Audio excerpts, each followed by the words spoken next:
Good morning. Good morning. Good morning. Good morning. Good morning to each and every single one of you. Thank you so much for joining me here on this Wednesday morning. Very early stream. But how are we all doing? How are fans alike? Not just Liverpool fans, but football fans alike. How are we all doing? Hope we're all doing very well. Hope we're all good. As always, with videos and live streams like these, make sure to hit the like button if you haven't already. Subscribe if you are new or want to see more content like this. Both things are always and forever greatly appreciated. And of course, hit up the chat as well. Let me know where you're watching from today. Let me know what you're up to on this Wednesday morning, Wednesday afternoon, wherever you're watching from around the world, whatever time zone it is, whatever day. Well, maybe you've got some upcoming stuff coming up that you're excited about. Let me know. Drop it in the chat. Would love to talk to you about that as well as obviously football, because that is the main reason why we're here. But that doesn't mean we can't have any other interaction as well. Would love to know what you guys are up to today. The main bulk of today's video, look, it's another Talking Red episode if you haven't seen the border around me. We're talking red, we're talking Liverpool, because Liverpool are in a bit of a crisis right now. 4 games in a row in all competitions. All 4 have been defeats. Not even a draw to say for our efforts. It has been a completely dismal month or so for Liverpool. We just need to get back to winning ways, man. We need to get back to winning ways. I said in the build-up to Sunday's game that the game against Man United was non-negotiable. We had to win at any means, at any costs, by any way necessary. And we couldn't even do that. I was looking for a performance, but I would have just taken a victory nonetheless. We couldn't even do that against this Man United side. And now alarm bells are ringing. You pardon the pun? We're on a bit of red alert right now. We're on a bit of red alert right now in terms of where we're at, in terms of what is happening. And I'm a little bit worried. I've got to tell you, I'm a little bit worried because the way that things are going between the way that things are going with the players, the way that things are going with the head coach right now in Arne Slot. We've had 4 games in which none of these players and neither has the manager learnt from those experiences. Like, we all saw at the beginning of the season. At the beginning of the season, we were playing much better than what we are now. We weren't playing any good at the beginning of the season. We were playing okay in spells, good in spells, but overall, we weren't good enough. Now, we're not even playing good in certain spells. We probably had about 5 to 10 minutes in that Man United game in which we were half decent. And that came in a spell in which we just decided to throw everybody forward. We were in search of an equalizer. That was our only good spell of the game, to throw everybody forward. And then as soon as we did get the equalizer, because obviously we'd put a lot of attacking changes on, we were like, oh, Man United are going to come at us again. Oh, we're in trouble. Oh, we're in danger. That needs to change. We've been holding out for this hope that eventually everything will click. Our defense will click. Our attack will click. The midfield will bind it together. And together we will be unstoppable going forward whilst also being resolute and disciplined defensively. That hasn't happened. We've had games where one area of the pitch has been better than the other and vice versa. It's been a problem. It's troubling. It's absolutely troubling. And God forbid, we've got a massive week coming up. We've obviously got Frankfurt tonight, away from home in Germany. we have got Brentford at the weekend, a late evening game on Saturday. And we've got Crystal Palace coming up in the Carabao Cup. This could be a problem. Hopefully, fingers crossed, this is a week in which we redeem ourselves. But I've got no hope or faith in that because the past few weeks have displayed, like I said at the top of the video, Slot and the players have not learnt from their mistakes and from the defeats that we have seen them record in the past few weeks. Nothing. Big up Reluctant Gamer is in the chat. Hope you're doing well, my bro. Big up to you, my friend. Hope you're doing very, very well indeed on this Wednesday morning. I imagine you're buzzing after last night's victory. Very, very good win over Benfica. Getting one over on, of course, a certain Jose Mourinho. So, yeah, I'm sure you're absolutely buzzing about that, my friend.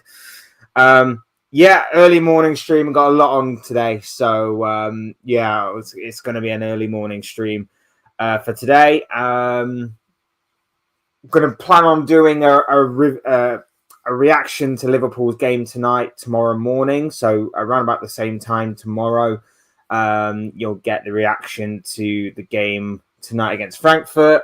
And also tomorrow, Premier League predictions will be out. There's a Friday game. So Thursday will be the day that Premier League predictions video will go out. So there's quite a bit to look forward to on the channel as well. I think yous will do, Frankfurt. I hope you're right. I hope you're right. Here's the worrying thing for me. Someone put out, I don't know how true this is. So I'm taking it for what this person has said. I'm hoping this person has done their research on this.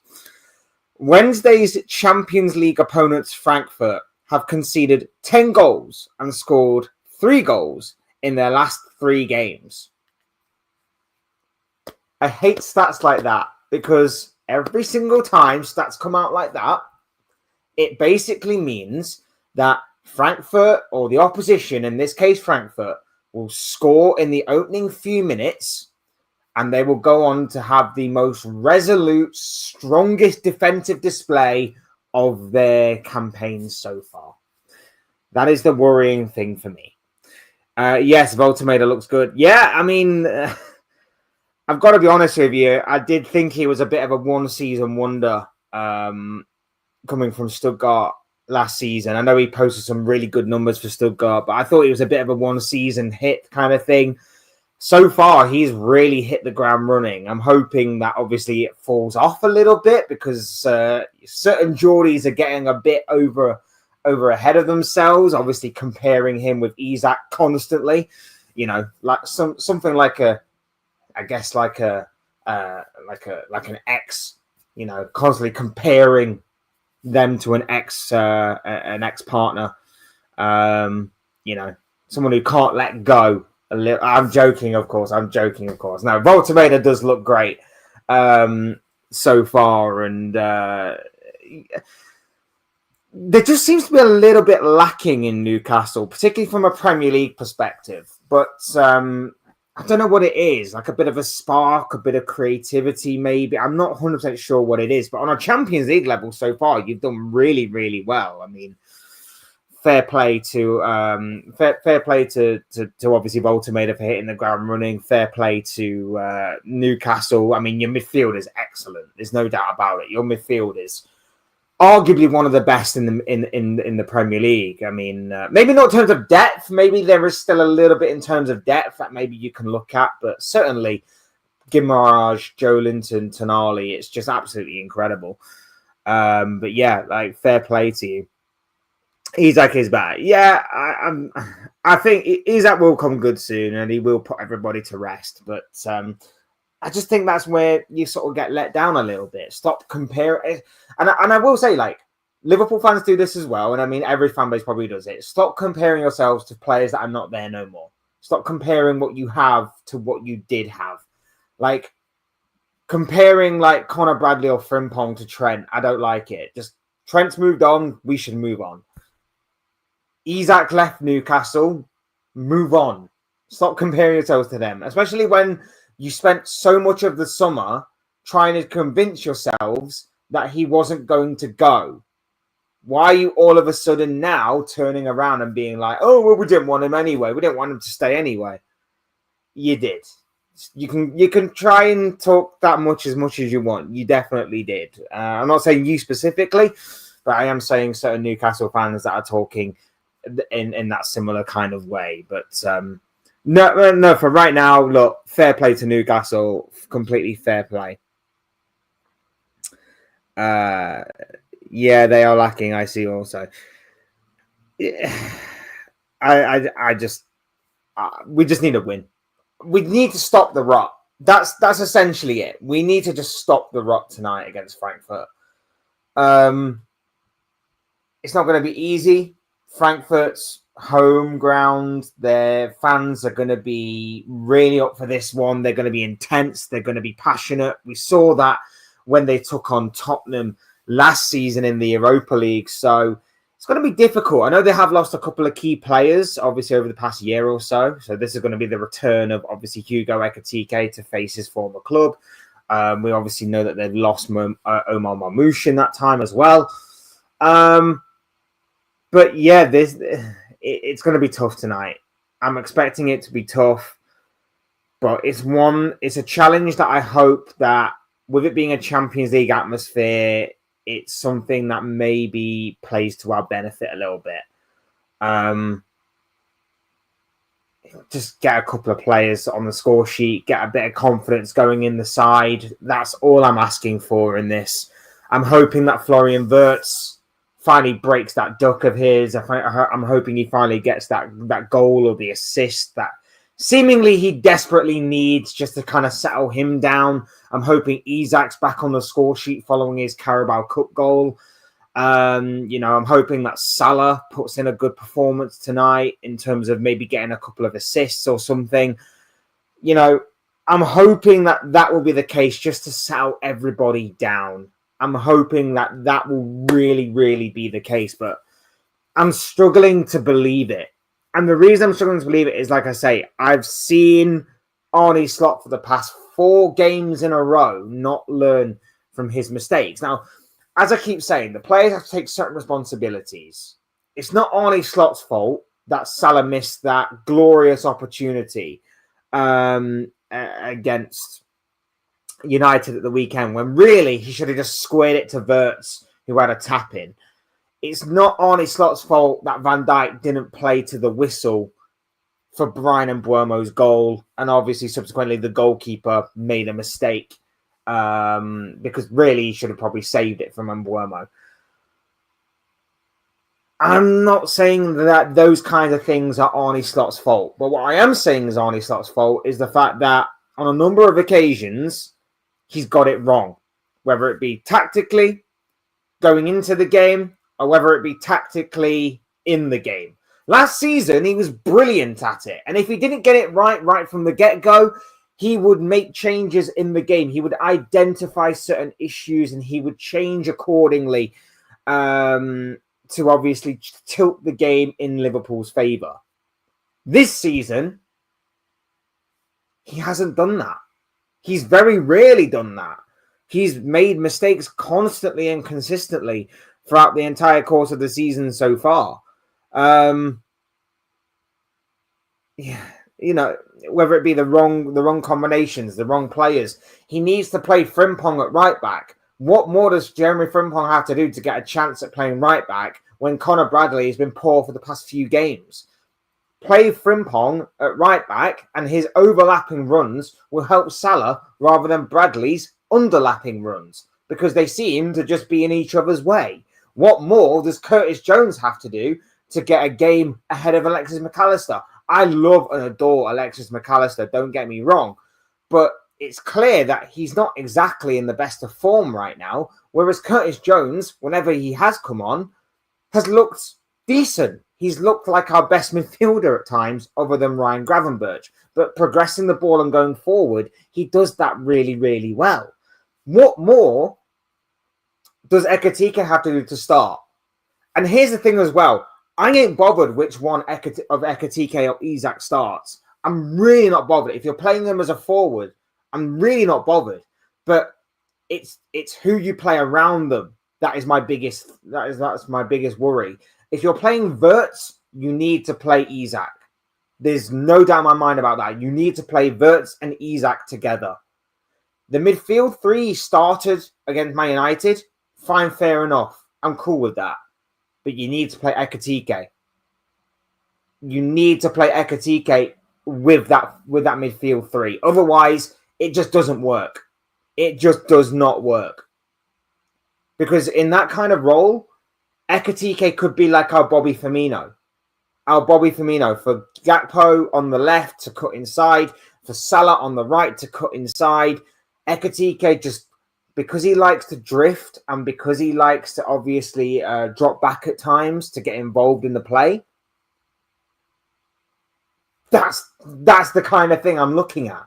With Ekitike, he obviously drops back with Wirtz, but then they get in each other's way. And it's similar to how I said on the right-hand side, underlapping runs from Connor Bradley, cutting inside from Mo Salah, it just doesn't work. So when you have Ekitike drop into the position that Wirtz wants to occupy, that doesn't work. But yet if you have Isak, who's playing on the last defender, and obviously Wirtz, who is the creative in those pockets of spaces, that works. But for me, he's not doing that again. What more does Chiesa have to do to get a game? Honestly, right now, I'd probably start Chiesa over Salah. I really, really would. Or at least Gakpo. Chiesa needs to start. He's been a very big attacking output for us when coming on. He needs to start. What more does he need to prove to get a game? It just doesn't make any sort of sense to me whatsoever. And it's about these combinations and these sort of things that Arne Slot needs to get right. And he's not doing that. It's just the problem.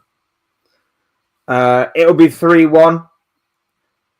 I'm hoping for some sort of scoreline like that. I mean, I probably guarantee we concede because, you know, we always do. But there you have it.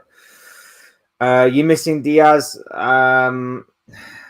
Look, people will say, are we missing Diaz? Are we missing Trent? There are certain qualities of both of them players that we miss. For me, I miss the work rate and the... he did frustrate me at times because he didn't do this enough towards the end of his Liverpool career. But taking on a player is what Diaz sometimes did. And I think Gakpo sometimes shies away from that by constantly just cutting inside. And it's become so obvious that everybody stops it. With Trent, there is a creative aspect that we miss. But it's not necessarily about do we miss these types of players. It's like I say, it's Slot putting out the best players in the best positions for the best job. Like for me, he needs to take Kirkes out the firing line because it's not working. He needs to play Frimpong at right back. He needs to play Curtis Jones in the midfield. He needs to start Federico Chiesa. And he needs to play Isak and Wirtz. Or if you are going to go with a midfield three of like a Jones, Szoboszlai, Gravenberch, or McAllister thrown in there, whoever, without Wirtz, it needs to then be Ekitike. It needs to then be Ekitike. You have the option to do that, but he's picking the wrong options. And I guarantee you this as well. If he's definitely has not learned anything from the past 4 games going into tonight's game, then I can guarantee you this. Because he rested both Wirtz and Ekitike at the weekend, he's going to start both of them tonight. Unless he's learnt and unless he's deciding, you know what, we're going to change things around tonight, he is going to start Wirtz and Ekitike. And if he does, I am going to be fuming. I am genuinely going to be fuming if he's not learned from the past 4 games in which the guy has done the wrong combinations at the wrong times and has basically just gone, oh, I'm kind of panicking now. Let's just throw caution to the wind again and put everybody on at once. I'm going to be fuming. Diaz or Gakpo? I mean, right now, obviously, probably Diaz, but I think getting rid of or moving Diaz on, should I say, It's probably the right call. It was probably the right call. Business-wise, I'd say business-wise. Maybe not necessarily footballing wise, but maybe business wise, it was the right call. I don't know. Long term, we'll obviously tell whether or not, but we shall see. Morning, Lucky. How we doing, bro? A long time no see. I think. I apologize if I've messed up there, but yeah, I think it's been a while, hasn't it? I think it has, anyway. Unless my memory is just really, really terrible. I don't mean to be cause offense or anything, bro, but it's great to see you, my bro. Hope you're doing well. Good morning, Marco. Hope you're doing well, my bro. Hope you're doing well on this Wednesday morning. Reluctant Gamer, Chiesa should be in the starting 11. I agree. And take your pick for whichever winger you want to take out. I mean, Salah hasn't been great this season. Maybe you could put Chiesa there for when obviously Salah goes off to AFCON in December to kind of build up his confidence in that role. You could take Gakpo out because Gakpo hasn't been great. He's probably been better than Salah this season, but the bar hasn't exactly been set high in that regard. I guess it doesn't really matter, but yeah, start Chiesa. Whenever he comes on, he always looks dangerous. He always looks like he wants to make something happen. I mean, against Man United, obviously, like he made something happen. He created the goal. Wirtz, by the way, got the pre-assist. I'm just marking that down because at the beginning of the season, I did tell people that Wirtz will get pre-assists rather than actual assists. Now, I know they don't mean anything, but I did say that. So I'm just trying to back up my own point here. Lucky says that he just needs to play his best 11 and stop changing the formation too much because the time won't gel. Yeah, that's another thing as well. You make a really good point there. I do feel like he's chopping and changing it every 5 minutes. I do feel like every 5 minutes he's basically chopping and changing it and not allowing things to settle. I think, like I said, the only difference to that, well, wasn't even just that. He allowed it to settle a little bit too much. Because when he throws on Ekitike at the weekend and he properly goes for it, that's our best spell of the game. But there's no, like, rhyme or reason to it. There's no tactical nuance to it. It's basically, there's enough attacking players on the pitch for them to figure it out. And then he takes off Isak and he brings on Chiesa. And it's like, you could have allowed it just another few minutes. I know I want Chiesa on the pitch, but you could have taken off Salah, bro. And then he only takes off Salah once United go 2-1 up. So when United go 2-1 up, that's when he takes off Salah. And I'm like, really, bro? Are you just not knowing what to do right now? Are you just that lost that you're just... I don't even know. But it's just baffling. It's absolutely baffling at times. Like I say, last season he was getting everything right. And even if he wasn't going into the game getting it right from kickoff, he would identify issues. He would identify certain areas to exploit. And he would find the players, the combinations, and everything else to go along with that to exploit it for our advantage. And this year, he has not done that. This year, he's overthought it. Or against Man United, he actually underthought it. Because he went with the same team that flopped against Chelsea and went, this will eventually be right. No, it didn't. Please don't roll out the red carpet for Arsenal to become Premier League champions. Oh, bro. I don't want to live in that world, but I'm worried. I'm worried that may actually be what is going to happen this season. That may be a reality of what we're to expect this season. That is genuinely my biggest worry. I don't want it to happen. I don't want it to happen simply for the reason that Arsenal fans are just for most Arsenal fans are just unbearable, absolutely unbearable. And if obviously Arsenal do, then fair play, whatever, cool, you won it. But I will be taking a lengthy vacation, a lengthy holiday off of any sort of social media platform.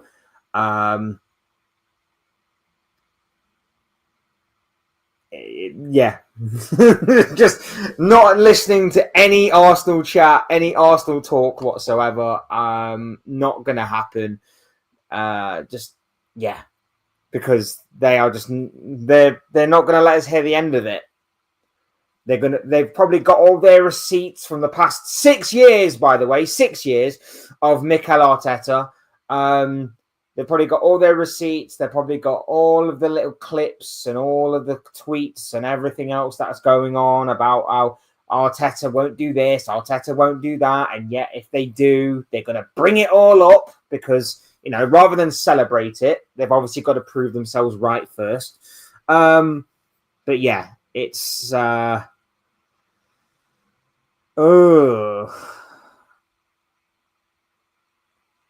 it's not ideal. It's not ideal. It's not ideal. I'm hoping they do flop. I'm hoping that Haaland and City go on to have an unbelievable season. And I'm hoping if we don't win it, I'd rather City win it because no one cares. Because no one cares if City wins it. With all due respect to any City fans out there. No one cares. No one cares. But if Arsenal win it, we'll never hear the end of it. We will never, ever, ever, ever hear the end of it. But at the same time, if Liverpool continue doing what we're doing right now, and Arsenal still don't manage to win the league from this position, Arteta never will. I'm not saying Arsenal won't. I'm just saying Arteta never will. So, yeah, we shall see. Is this a crisis now already? It's getting to that point. It's pretty much getting to that point. And the reason I say it is getting to that point is because against Bournemouth, for the most part, we were decent. For the first game of the season, we were decent against Bournemouth. And to say that obviously Bournemouth have gone on to have a brilliant start to the season, it shows you how much that result meant and obviously in the long run, how much of a result that was, how big of a result that was for Liverpool, right? But since that result, the performance against Newcastle was absolutely appalling. The game against Arsenal, whilst defensively it was better, was still poor going forward.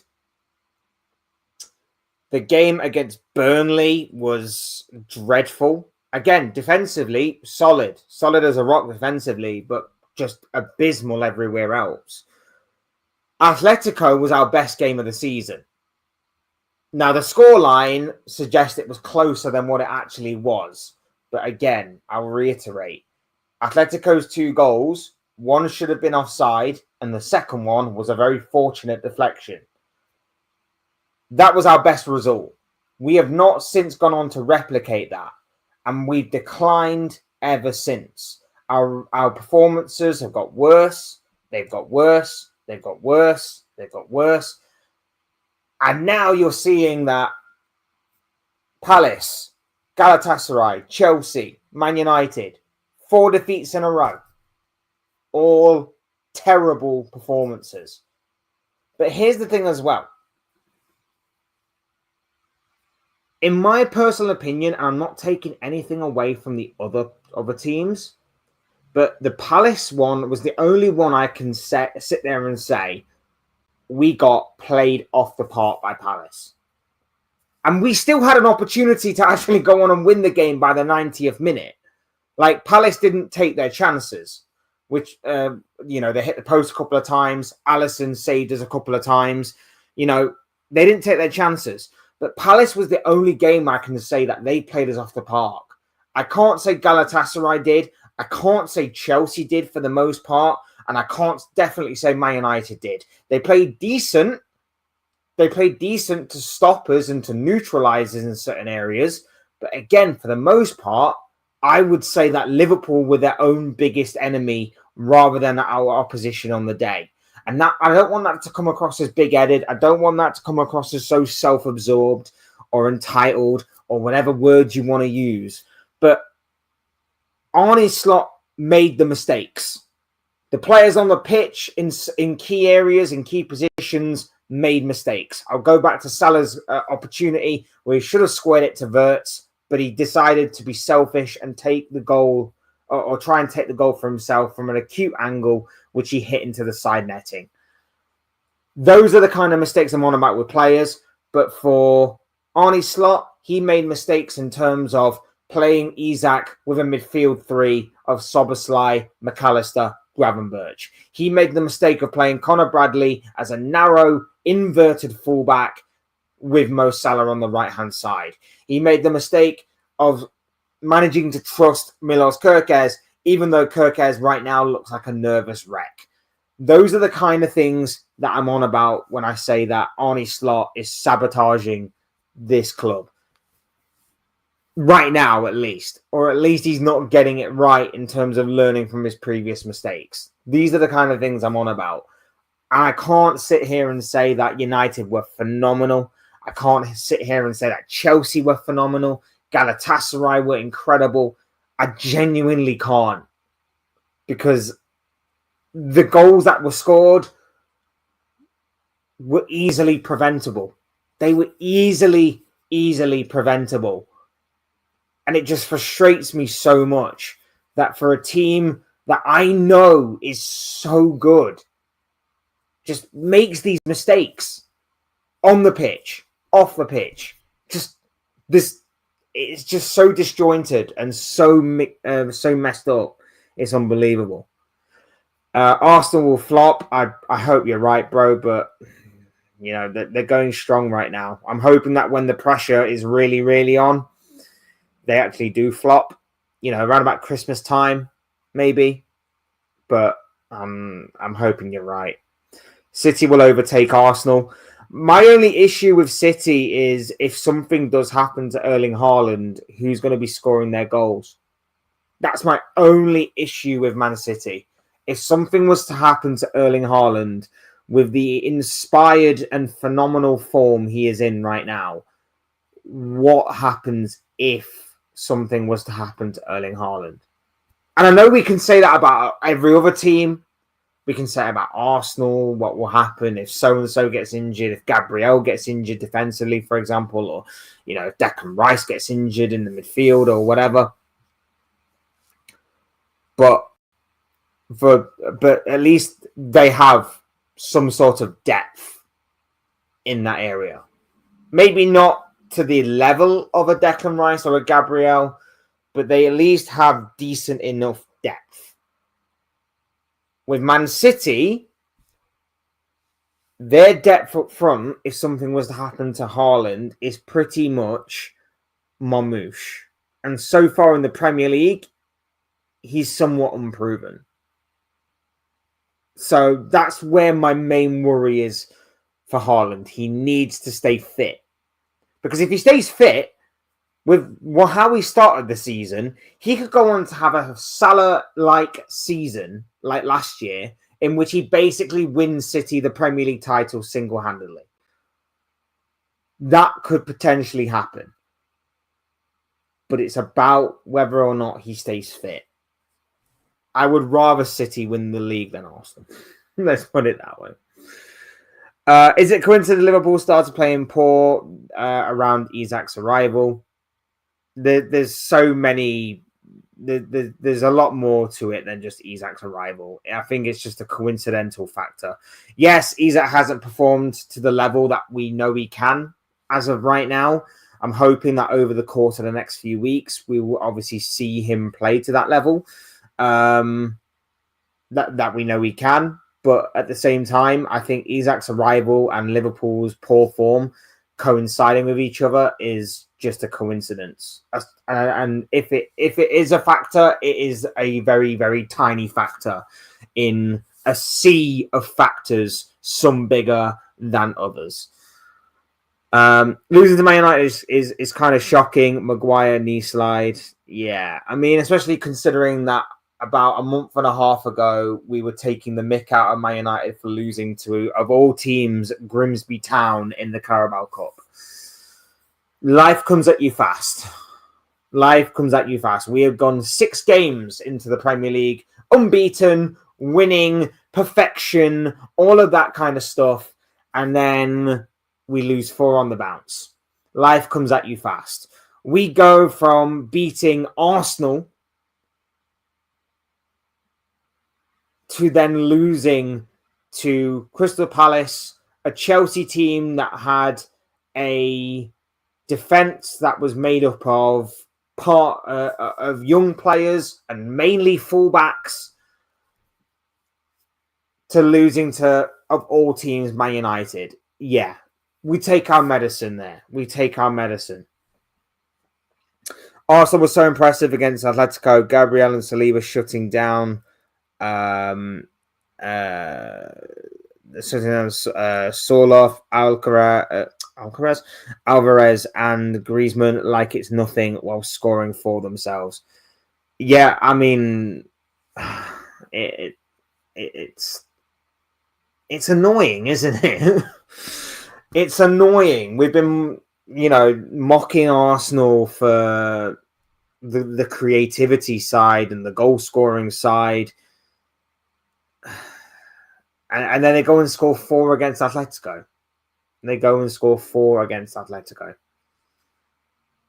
Ironically, though, certain Arsenal fans were basically putting our win against Atletico down as being nothing to get excited about. But yet they go and win 4-0 and suddenly it's a big thing. So I'm just throwing it out there. I'm just throwing it out there. But no, it was a very good win for Arsenal yesterday. They've looked defensively solid for the past few games. Like, apparently they're on course to maybe even match the lowest goals ever conceded in a Premier League campaign, which is obviously helped by Jose Mourinho's Chelsea in the 04-05 season.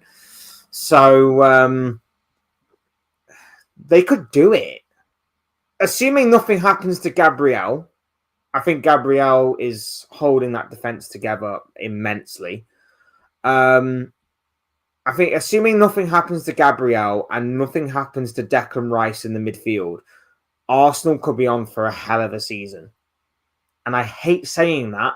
I don't want to say it. And it's horrible that I'm even thinking about it.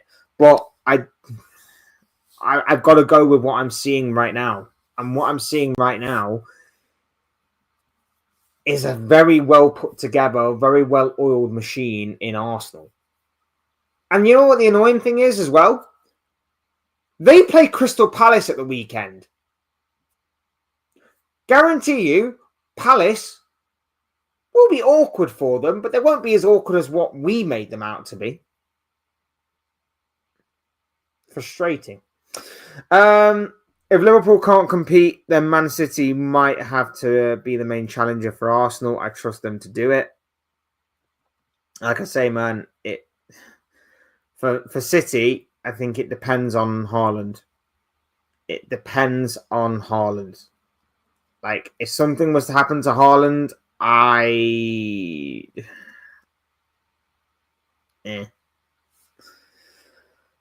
don't know. Big up, Benny. How you doing? Well, my bro. I hope you are doing fine on this Wednesday morning. Voltemeda looks better than Isak. I mean, right now he does, yeah. Right now he does. He's got a good goal-scoring run put together behind him. So right now he does. I think maybe long-term we'll have to we may have to obviously reassess things. But for right now, right off the bat, in terms of joining a new club and hitting the ground running, Voltemeda has done an excellent job, and there's no denying that. So yeah, you're 100% right. If you don't count the late goals against Burnley and Newcastle, then you're mid-table. I mean, okay. I don't really know what to say to that, to be honest, because, you know, we counted them late goals. I mean, Arsenal scored a late equaliser against Man City. So does that mean we don't count that either? Does that mean they are a point worse than what they currently are right now?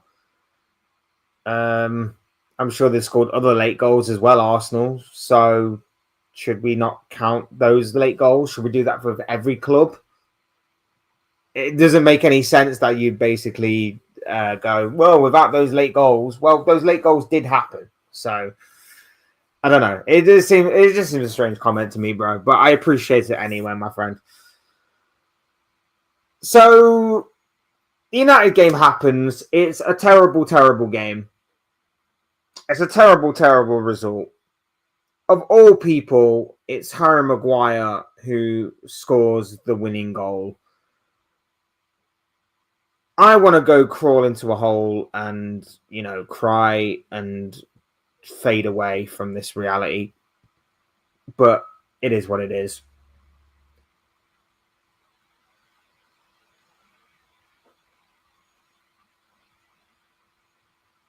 And now we move on to Wednesday night. Frankfurt. Away from home. Champions League night. I don't know what to expect. I really don't know what to expect tonight. I really, really don't. I'm genuinely hoping that it is a better performance. I'm not expecting perfection. I'm genuinely not expecting perfection, but I'm hoping it's a better performance. I'm hoping the players make the right decisions, whether it be defensively or offensively. I'm hoping that Slot makes the right decisions in terms of the squad, the tactical nuance of the game, identifying issues early and dealing with them, substitutions, that kind of thing. I'm hoping that will be the case. Do I have any hope that will be the case? Well, the past 4 games tells me not necessarily, but we shall see. Big up Gerson, who's in the building. Hope you're doing well, my bro. Isak is not at fault here. It's Slop's system and tactics that doesn't work for him. Nobody can unlock Isak due to the system. I mean, you're kind of right there, my bro. Like, he's definitely not at fault. I wouldn't say there's any individual player that is completely at fault for Liverpool's downfall in recent games, because it's not like it's just 1 or 2 individuals that are faltering here. It's the entire team. It's the majority of the team that is faltering. I'm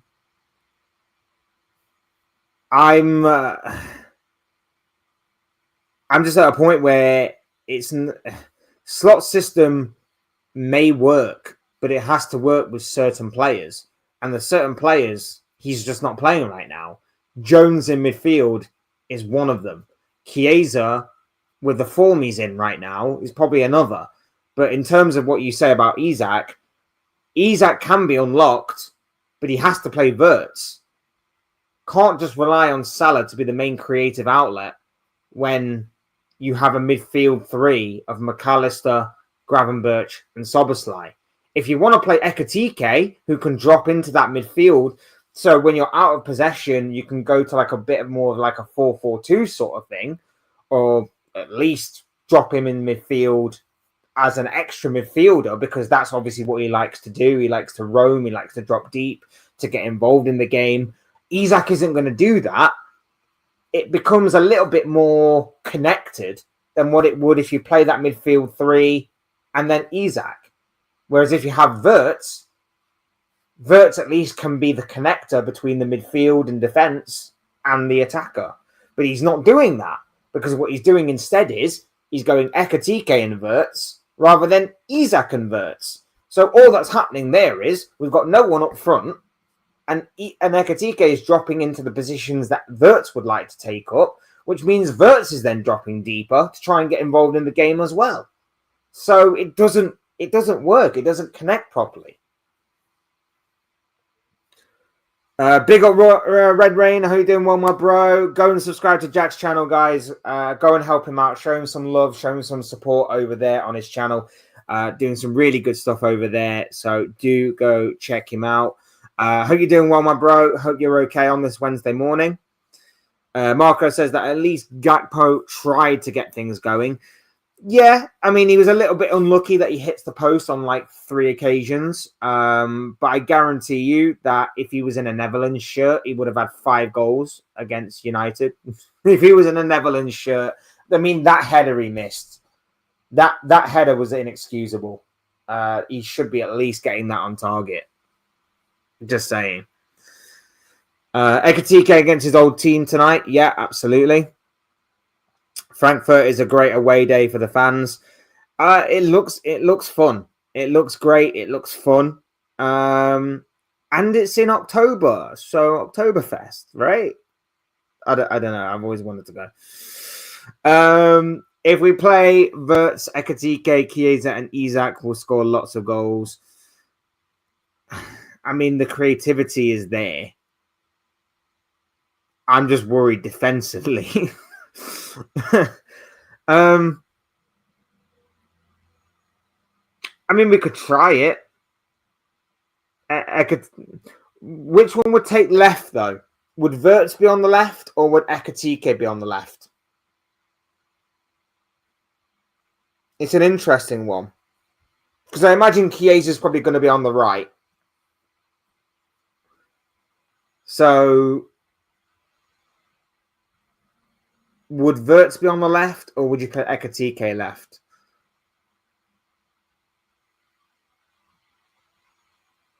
A lot of people say they don't like the Ekatike on the left thing, but with the way that he plays, he drifts out there so much because he likes to cut in on that right foot and have a go.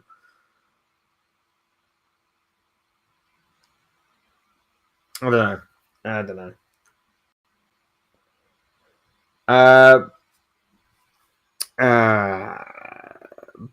Big up. I'm gonna butcher your name, bro. So I do apologize in advance. Big up, Fraser. Hope you're doing well, my bro. Ekatike, Isak, Chiesa is our best forward line. If Salah doesn't get back to his best form,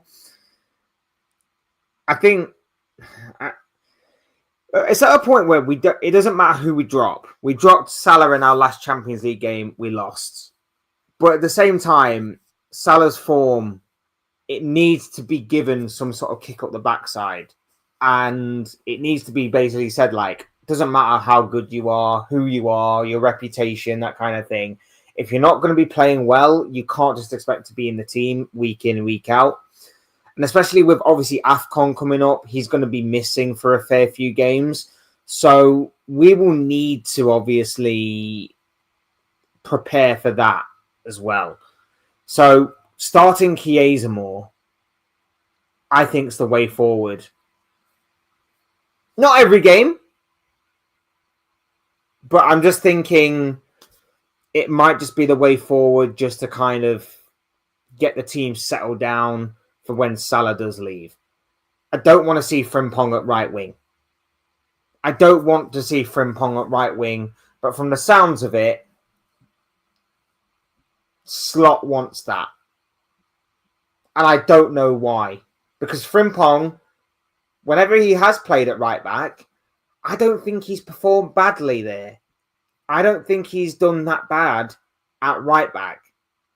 But for whatever reason, Slot doesn't want to play him in this natural position. It's weird. Big up Assassin, are you doing well, my bro? He says, hey, bro, what up? Liverpool do me head in. That's what's up, bro.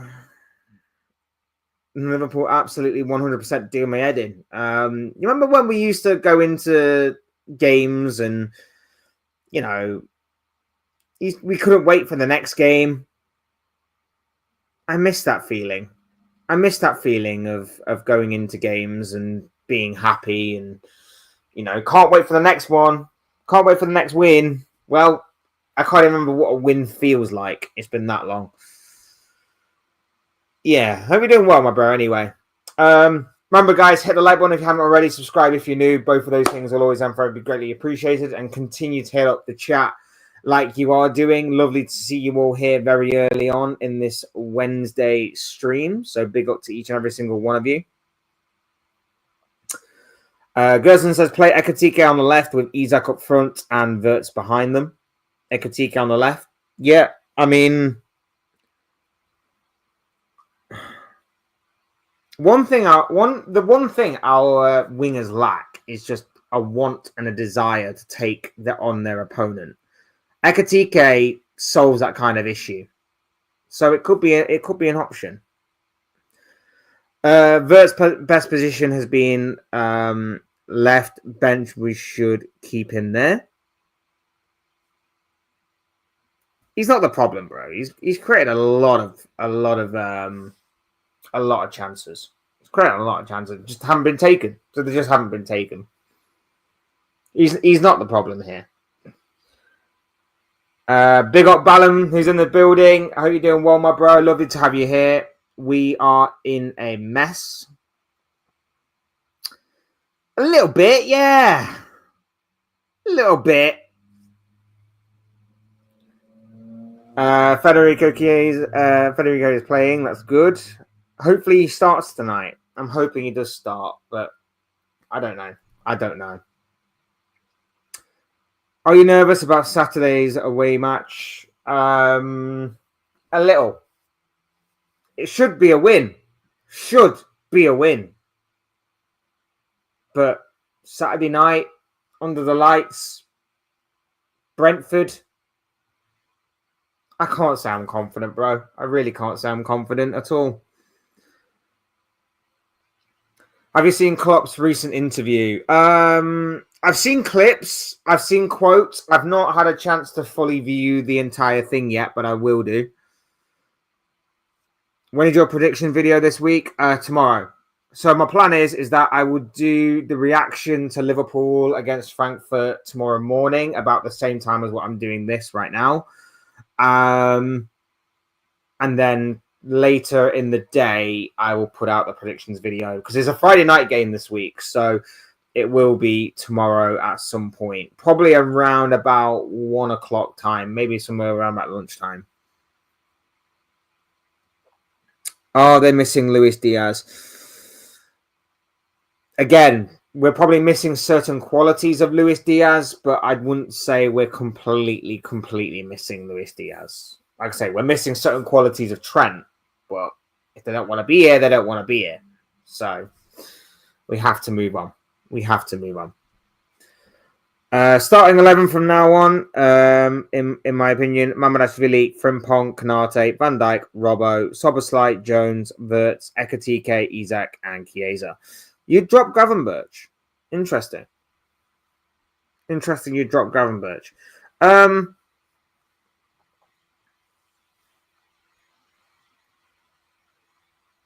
mean, if he is injured, obviously, yeah, that makes sense. But I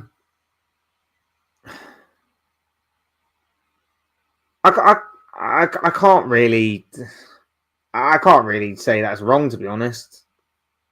Like I say, you got Wirtz and Isak playing there. Ekatike on the left.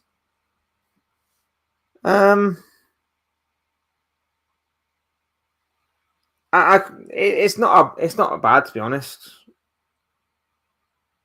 Yeah, I remembered he's injured. As soon as I said it, I remembered he's injured. I can't argue. Against it. I want Frimpong to start more. Konate actually had one of his best performances against United on Sunday, so can't deny that. Kirkez looks terrified every time he receives the ball, so yeah, maybe taking him out of the limelight a little bit might help him. Jones looks good whenever he plays. Wirtz, yeah. Ekatike on the left, yeah.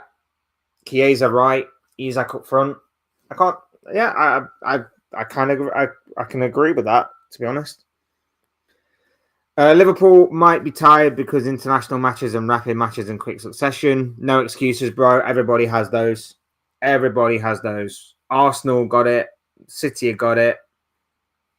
City and Chelsea played in the Club World Cup in the summer. You know, City are still going strong and Chelsea beat us. So I'm not having anything like that as an excuse, bro, unfortunately. Brentford away Saturday night is tricky. Couldn't agree more. Couldn't agree more. Especially in our run of form right now. Tomorrow, Premier League predictions video. All good. Graver's injured. Yep, we covered that. What type of shoe polish do you think Slot uses to get his head that shiny? Asking for a friend. Well, if he spent more time identifying his tactics and identifying the right squad to use and less on polishing his head, maybe he might win some more matches. Who knows? Who knows? But yeah, look, I probably would go with this team for tonight. I would probably go with this team for tonight that Gerson has put here in terms of, obviously Mamadashvili is going to start in goal. There's no doubt in my mind about that. I'm definitely going to put Frimpong at right back. He probably will go Conor Bradley again, but Frimpong for me has to be at right back tonight. Kanate and Van Dijk. I'd be tempted to maybe use Gomez. I'd be tempted to maybe use Gomez for this one, but again, I don't think you can go wrong with either. Robbo at left back. Unless, of course, you want to play Kirkes tonight and Robbo on Saturday, that's fine as well. But again, one or the other. Don't just play Kirkes in both. Not good. Soboslai and Jones as a midfield pivot. I think he'll probably. I want to say play Jones. I want to say play Jones. But he's probably going to go Soboslai and McAllister. Even though McAllister doesn't seem to be properly match fit. Even though McAllister is not playing to his proper full potential yet. He probably will go McAllister and Soboslai. Wirtz. Yes, definitely. Ekatike, he probably will play Ekatike, but here's the annoying thing. He probably will play him up front. And he needs to either play on the left or he needs to be on the bench. Wirtz needs to play with Isak. And then obviously Chiesa.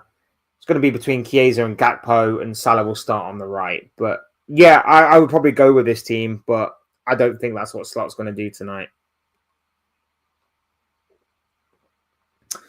What about Rio? I'd be tempted to give him another game or two, you know.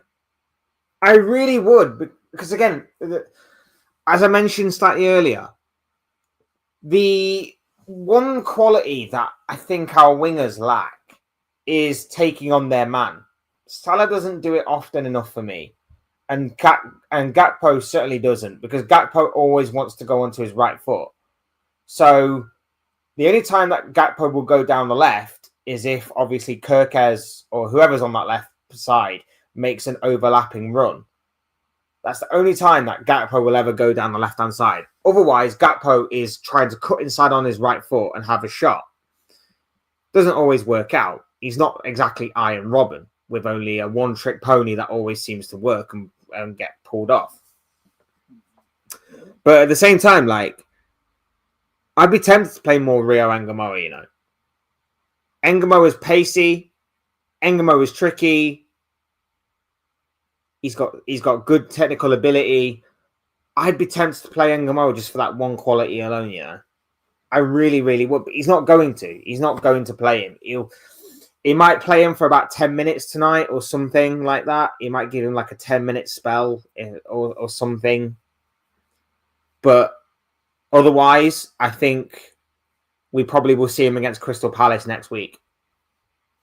We'll see him against Palace next week in the Carabao Cup. And that will be it. That will be it. Otherwise, it's just 5 to 10 minute, 15 minute, maybe at most, cameo appearances here and there. Frimpong overlaps and crosses is what's needed for our strikers to tap in. This is what I'm saying, bro. Connor Bradley, for whatever reason, is being told to play narrow, which means he underlaps, but Salah needs someone to overlap. That's why Trent was so smart in terms of he knew when to overlap, he knew when to drop deep, and he knew when to underlap. It's very rare he did, but when he did it, he knew when to do it because he knew that Salah would just ping a ball outside the left foot around the defender for Trent to run onto. Like, he knew when to. Connor Bradley just does it all the time, and it leaves so much space in behind that teams just exploiting it time and time and time again.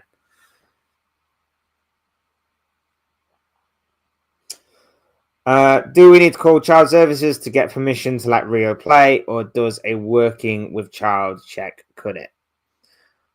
Well, he's obviously there. He's obviously well and truly integrated with the first team right now, so we're all good.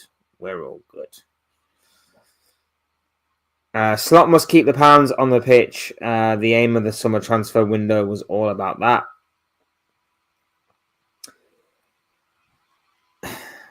I think something that we've all done is underestimate how quickly this team would gel. I think we've all underestimated that. I think we've all underestimated the teething problems that would happen with this squad. I think we've all underestimated. We all just sort of expected them to just come in and just gel instantly, even if they have been considered Premier League proven, like a Kirkez, like an Isak, for example, or whether they were just going to replicate their form in other leagues or in other competitions, like Wirtz, like Ekatike. We've underestimated that because the only summer signing that I can say that has genuinely been a success so far, if you want to consider it success or failure and be binary about it, has been Ekatike. Ekatike has probably been the only successful signing of the summer that we've had so far. Everybody else, the jury's still out on, but most people would consider a failure. Everyone's going, well, Isak's not only scored one goal in the Carabao Cup against Southampton, failure. Kirkez, failure. It's been poor. There's no doubt about it. It's been a very poor start. I think we've underestimated how difficult it was to transition. I get that. But at the same time, I've seen very little to no progress in terms of more cohesion in this team, in terms of this team starting to gel. If anything, like I said at the top of the video, I think we've gotten worse. I think if you judge our performance against Bournemouth and you judge our performance against Atletico to the performances against the likes of Burnley, even if that was a win, that game, and compare them to Palace, Galatasaray, Chelsea, Man United, they're way better than what we have done in recent games. And the chopping and changing, not knowing his best formation, not knowing the best players to play in that formation, this weird sort of donut hole that we have in the middle of the pitch. It's so weird to me. It's so weird. This is why it's so frustrating when I read the stats at the end of the game and it's like, well, we had 60 to 70% possession.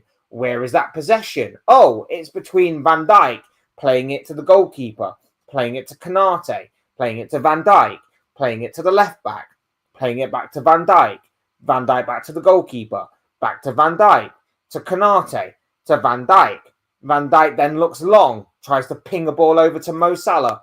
guess what? The ball either isn't good enough, the ball gets cut out, the ball goes out for a throw-in, it's back to the opposition team. And then what does the opposition team do? One pass, two pass, and they run on goal. It's like one pass, two pass, a counter-attack, the transition from defense to attack, it's an attempt on goal. It's an opportunity on goal. This is so frustrating that we are just having so much of the ball but doing nothing with it. And opposition are going, right, one pass, in on goal. One pass here to get the angle, another pass to get someone in on goal. In on goal opportunity. We have to work for our opportunities. We have to actually create a moment of magic or something inspired. Opposition teams basically just have to go, where's the big space? Behind the left back. Let's just put the ball there then. Where's the big space? In behind the right back. Put the ball in there. Our pacey winger will just run onto it and create an opportunity. That's all that is happening. That is all that is happening. It's so frustrating that our midfield is being ran through time and time again. It's so frustrating that our defense just opens up and parts like Moses in the Red Sea. It's just embarrassing at times. Coach's tactics are bad. Kinda. Right now, at least, they're not great. Big up Tony's in the building. Hope you're doing well, my bro. Lovely to have you here, my friend. Slots out of his depth. All we do is pass the ball to death. Under Klopp, we went at teams hard, no breaks.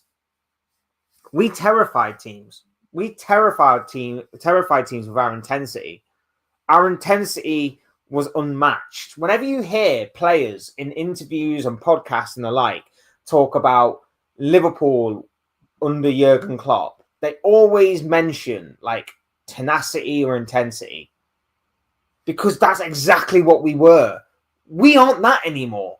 We don't press. We don't do that anymore. We're not ruthless. We're not relentless as what we used to be. We don't do any of that kind of stuff anymore. It's like you say, we pass the ball to death. But where are our main passes happening? In our own box. They're happening in our own box because Konate, Van Dijk and Alisson or Mamadashvili are constantly just passing the ball between them. And then they look up and they go, who do I pass to? Who do I pass to? No one. Because no one from the midfield drops back to get the ball off of the defenders to progress the ball forward. And our attack just stands still, just waiting for the ball. And every now and again, Van Dijk, like I say, will ping a long ball into Mo Salah, as he has done for the past several years of them two being at the club together. He will just ping a ball, and 1 out of 10 times, that ball will mean something. Every now and again, that ball will mean that Salah gets on the end of it, Salah takes on his man and delivers a cross or gets a shot off. But the other 8 times, that ball will get cut out. Or on the other time, it will basically just be Salah's poor touch or whatever, and the ball will eventually get cut out. Either way, it gets cut out. But you are right. We just passed the ball to death. I don't understand how last season... I don't understand the transition from last season. It makes no sense to me. Last season, we proved that you don't need the ball as much to win football games. We were very good at knowing when to keep the ball, when to take the sting out of the games. We were very good at, obviously, managing the game a lot better than what we are right now. We were so good at that last season. So good at that last season. We knew when to keep the ball and we knew when to give up possession. This season, we seem intent on being a possession-based side. When we can't keep possession, it makes no sense. We can't keep possession of the ball. We don't have the players to keep possession. You think we do? You think we do with the likes of McAllister being there, and Gravenberch is okay at being press resistant and stuff like that, but we don't. No one. That midfield is a big problem. It's a big problem, and it's something that I didn't recognize or identify in the summer because I didn't realize the drastic change that we were going to make in terms of this year. In terms of, we need a midfield that can progress the ball, pass the ball properly, but we don't have the midfielders to do it. So we're just going to hope for the best with what we have right now. What's the point of that? What is the point of that? Last season, we were very, very good at making use of what we had. We were very good at making use of what we had. We didn't have what we had right now.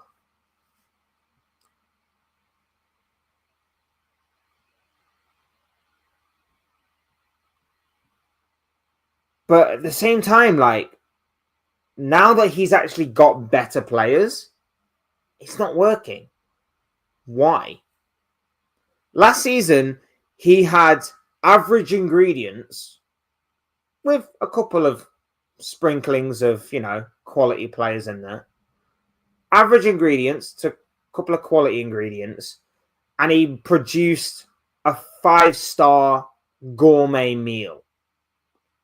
This year, he has gotten rid of some of those average ingredients. He's brought in more quality ingredients, and so far he's cooking up salmonella. That's genuinely what it seems like. That is genuinely what it seems like. Look, can he obviously turn it around? 100% he can. And like I say, it's not all on Slot. I can't stress that enough. I don't want this to be like everything's on Slot. It's all Slot's fault. There's no one else to take accountability. Of course there is. There's always someone else to take accountability. There's always more than one problem in this scenario. The players are taking responsibility. They're making the wrong choices at times. They're not doing things right. They're not executing certain things that seem very simple. They're not executing the basics. They can barely pass from A to B, that kind of thing. But it mainly does fall on Slot because he is the be-all and end-all of these problems. He's the main source of these issues.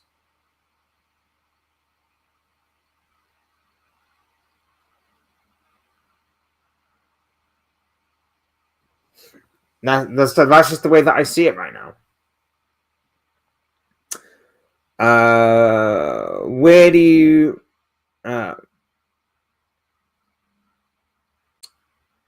think Slot's job will be in danger? Failing to qualify for the Champions League or losing 2 or 3 coming in the coming Premier League games?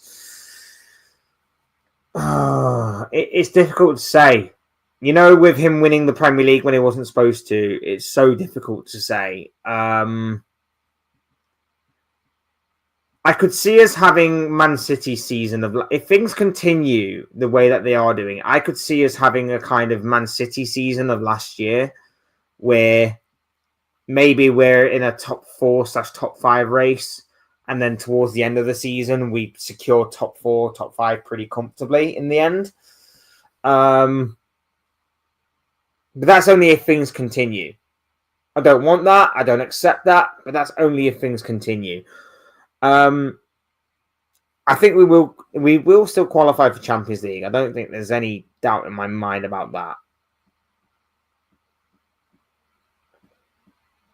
But I as far as what Slot's concerned, I don't know, man. He just needs to fix up. He needs to fix up. He's got the tools to fix it all up. He's got the tools. He's got the players. He just needs to adapt. He just needs to adapt more. And if he does adapt, then I'm sure he will find a formula that works.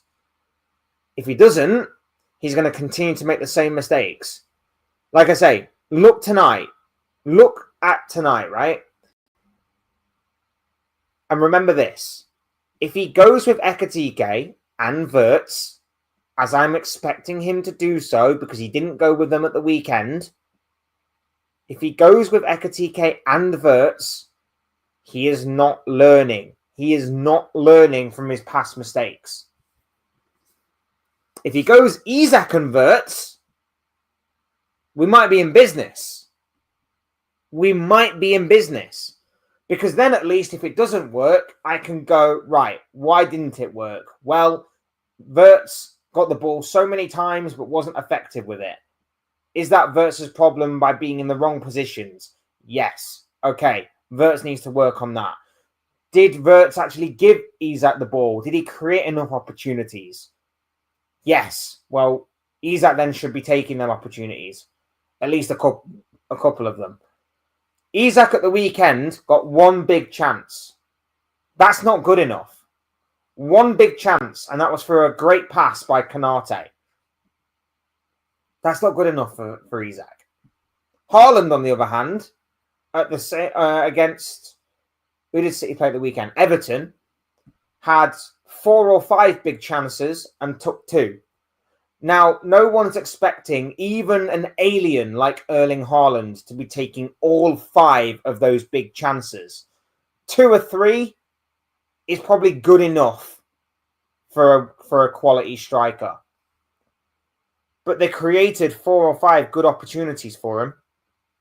Enough opportunities to obviously continue to put himself in front of goal and have the opportunity to put Man City ahead and even further ahead. So why can't we do the same for our top goal, for our top striker? Our biggest goal threat. Why can't we do that? Because he's, for whatever reason, unwilling to put the one person behind him who could feed him constantly. Said at the beginning of the season, having Salah there is not enough. We saw that towards the end of last season as well. Having Salah there is not enough because teams found out that they could take their chances with like a Gakpo or a McAllister or a Szoboszlai, because whilst they could create opportunities, they're not going to do it as much as what Mo Salah does. So they just doubled up on Mo Salah. They just marked him out the game completely. They just said, all right, if you're going to get the ball, you're either going to do very little with it, that you'll have to go backwards, or you're going to be doubled up on to the point where even if you get past one, a second player is just going to come and just sweep up. And that's exactly what's happened. It's exactly what's happening again. And Salah needs to learn he's not the main man, but Slot needs to learn it as well. They both need to learn they're not the main men, to put more trust in the players that they have around them, put more trust in the squad players, put more trust in the likes of Chiesa, your Wirtzes, your Frimpongs, whoever else. Put more trust in them. Hey, players, me and my dad just want to know, who do you think is the cutest Liverpool player in our opinion? Is Konate? What's your opinion? I can't say I've ever thought about it too much, my bro. In all honesty, I can't say I've thought about it too much. But yeah, you and your dad enjoy those conversations, my bro. You and dad enjoy those conversations. I can't say I've ever thought about it too much.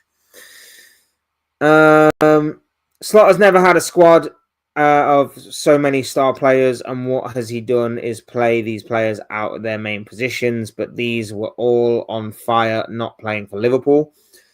That's the sad part. The sad part is that these players look unrecognisable from last year.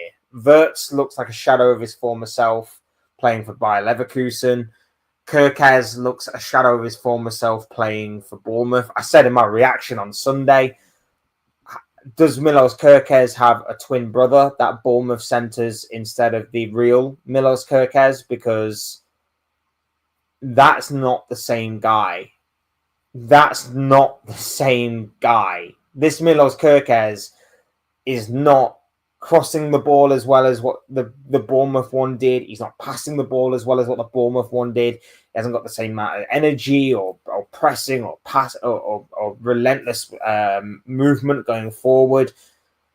Just seems to be a problem. It's not just him as well. Like I say, Frimpong's another one. like I said, the only summer signing that has done really, really well has been Hugo Ekitike. Ekitike has been the best summer signing that has produced for us this season. No one else can say the same. No one else can say the same. Frimpong, we haven't seen enough of. Kirkez looks like a nervous wreck. Mamardashvili, he hasn't had much to do, to be fair to Mamardashvili. The only thing Mamardashvili's had to do, the only thing Mamardashvili has had to do is pick the ball out the back of his net. He hasn't had that many saves to make. He made a couple against Chelsea. They were decent stops. They were very, very good stops. But for the most part, Mamardashvili, the only thing he's had to really do is pick the ball out the back of his own net.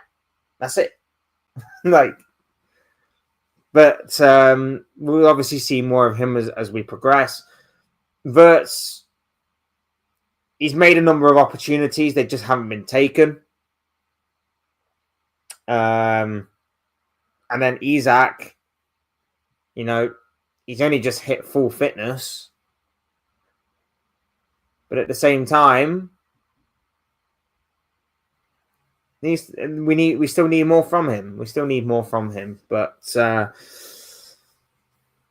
like I say, when so many players are out of form, when so many players just aren't performing to the level that you expect of them, or to the level that you know they can perform at, you don't necessarily blame the players. You have to look deeper at the root cause, and the root cause does appear to be the head coach, the manager, the owner. Not the owner. The brains behind the operation. And that is obviously, at this moment in time, Arne Slot. So with that being said, it does appear that Arne Slot is a problem at this club right now. And that's why he needs to learn. That's why he needs to look at things and fix things up pretty quickly. If I come down from Australia, do you think I could sleep at your house and catch a game with you? Not particularly, my bro, to be perfectly honest. But I appreciate the thought.